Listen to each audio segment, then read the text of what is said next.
So we're now back home after living out of the van for 4 almost weeks. a month.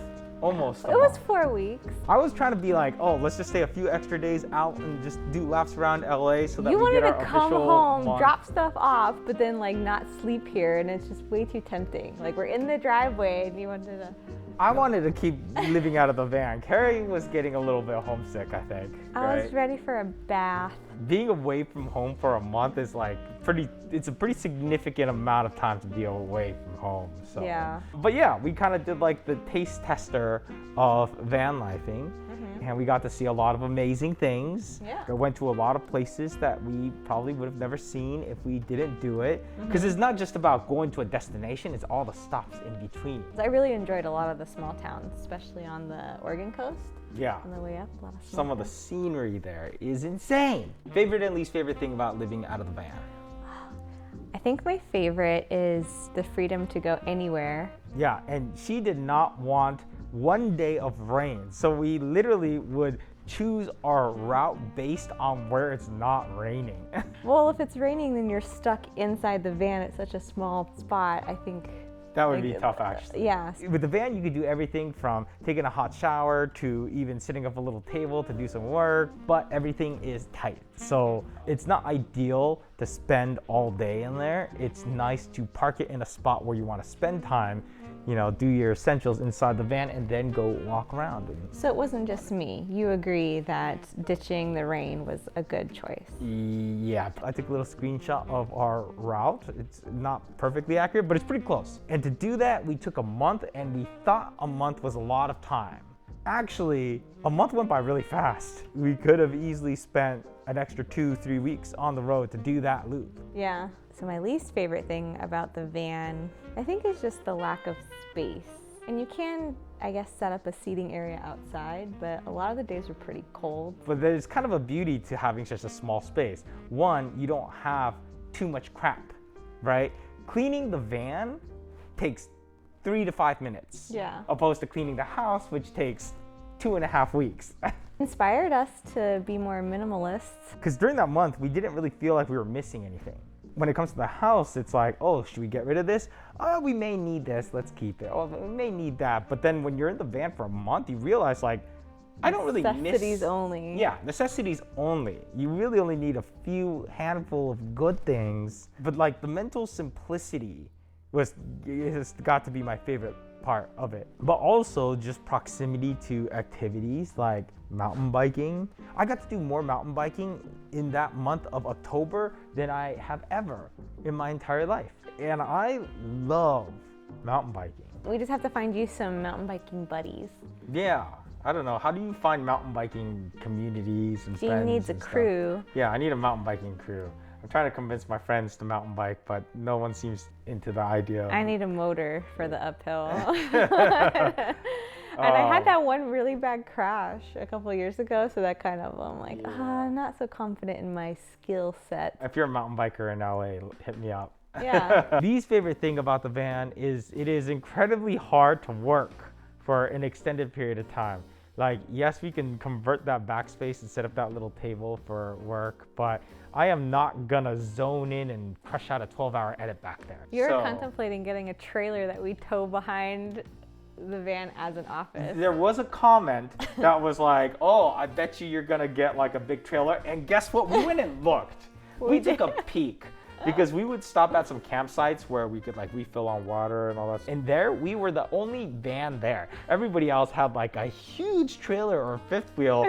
And we were just like, what do these things look like on the insides? And they are crazy. I saw someone open their door and there was a full-size fridge in there. I was like, what? Full-size showers, and you like, if you were in it, you would think you're in a house. It's the new American dream, really.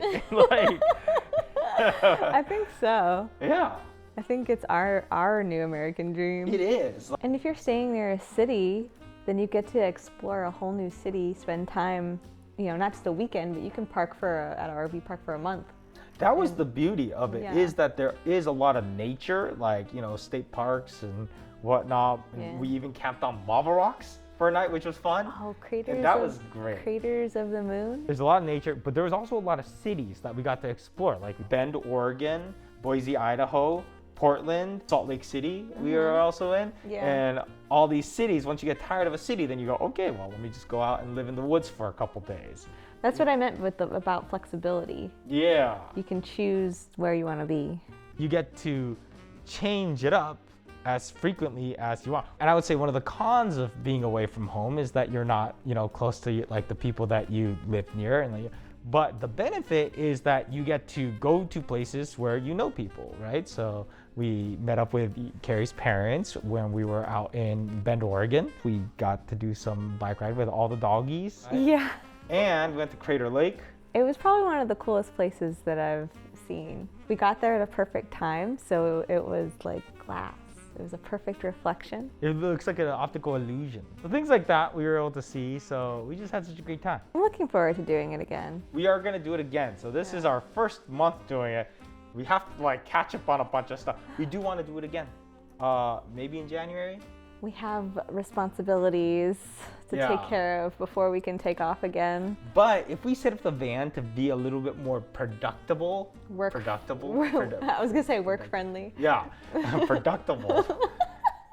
Then we really could do it more regularly. Obviously, we have some modifications to do to the van in order to make it work for Productable. But it has made us go, oh, we want to live on the road part-time. The concept itself is crazy to live on the road, right? Yeah. Until you do it, and then it's like, I'm absolutely comfortable. It's not as intense as it sounds. It made me realize how much we haven't seen.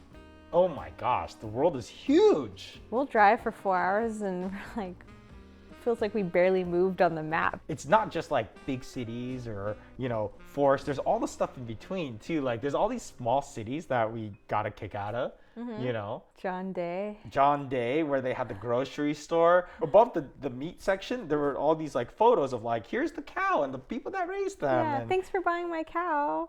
yeah, and I was like, I've never seen that before. And There's a machine that makes fresh peanut butter. yes, and it was delicious. It's the best peanut butter I've ever had. Yeah, and I've never seen that before. Yeah. So you just go through places and just see things, and the way of life is very different. Yeah, the last vlog we wrapped up right when we got to Bend, Oregon, and we got some comments to recommend like a place to eat, which we went there. Oh, amazing. the Sparrow Bakery. Yes. It was so good. Best meal we had in Bend.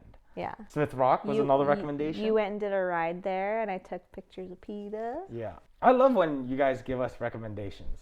Yeah. There was one comment where there was like a cop that saw you at Bend saying they thought they saw you. It was right in front of the 7-Eleven, and I was crossing the street to where you were parked. Yeah. In the van. Yeah. And there were a few cops outside the 7-Eleven, so. Yeah. Yeah. When we first got home, didn't it feel like a little strange? Yeah, it felt a little weird. Yeah. Like, where are we right now? And then almost immediately had to convert the van back to production mode. And now we're straight back to normal life. But I am grateful for certain things in the house. So one is being able to do laundry here. And our laundry machine broke actually before the trip. So you want to see something really cool? So this is like a washer and dryer all in one. This is our wedding present to ourselves. Yeah. Apparently this has been around forever in like a lot of Europe and Asia, but for some reason here in the US it's like a new thing. But like after it's done washing, it just starts drying itself. You asked me about this last year and I said no because we had a working washer and dryer. And then it broke. Did I sabotage it? did Maybe. it break? No, it actually did get Yeah, it broken did break. on its own. And I was really happy that it broke because now we have this. It's pretty cool. Especially when you start laundry late at night and then you don't have to put it in the dryer and then it gets all mildewy because you let it sit too long. Yeah, I know.